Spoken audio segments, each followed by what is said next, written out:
On behalf of the American people, including Muslim communities in all 50 states, I want to extend best wishes to Muslims in America and around the world. Ramadan Kareem. Ramadan is the month in which Muslims believe the Quran was revealed to the Prophet Muhammad, beginning with a simple word, Iqra. It is therefore a time when Muslims reflect upon the wisdom and guidance that comes with faith, and the responsibility that human beings have to one another and to God.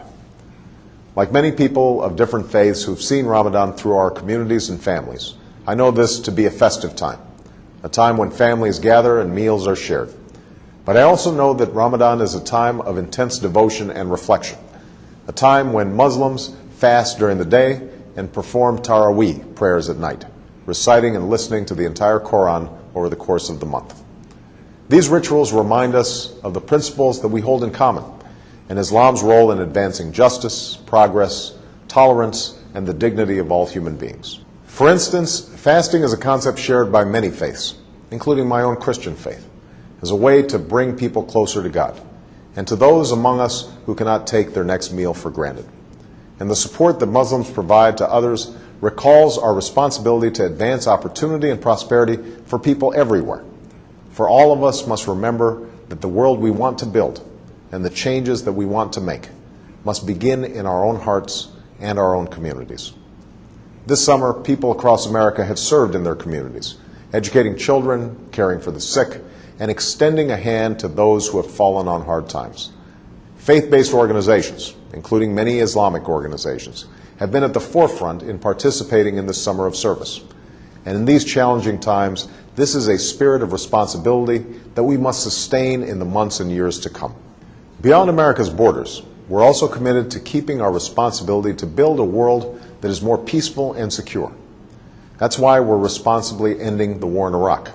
That's why we are isolating violent extremists while empowering the people in places like Afghanistan and Pakistan.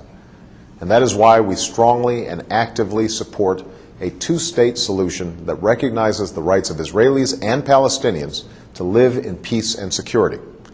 That's also why America will always stand for the universal rights of all people to speak their mind, practice their religion, contribute fully to their society, and to have confidence in the rule of law. All of these efforts are a part of America's commitment to engage Muslims and Muslim-majority nations on the basis of mutual interest and mutual respect.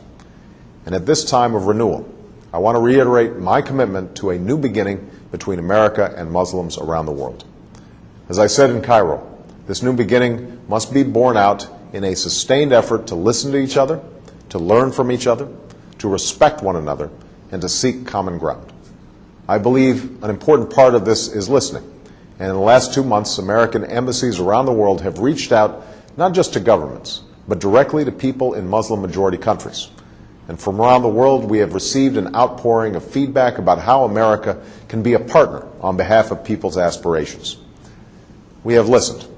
And like you, we are focused on pursuing concrete actions that will make a difference over time, both in terms of the political and security issues that I've discussed, and in the areas that you have told us will make the most difference in people's lives. These consultations are helping us implement the partnerships that I called for in Cairo, to expand education exchange programs, to foster entrepreneurship and create jobs, and to increase collaboration on science and technology while supporting literacy and vocational learning.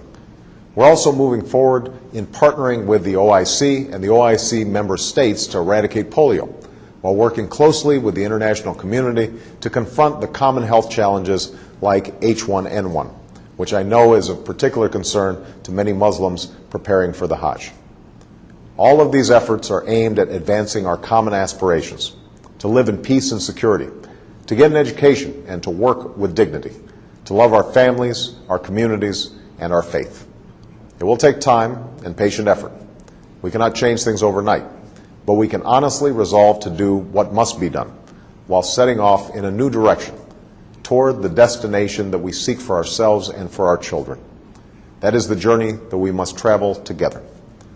I look forward to continuing this critically important dialogue and turning it into action.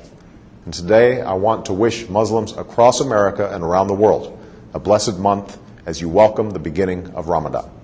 May God's peace be upon you.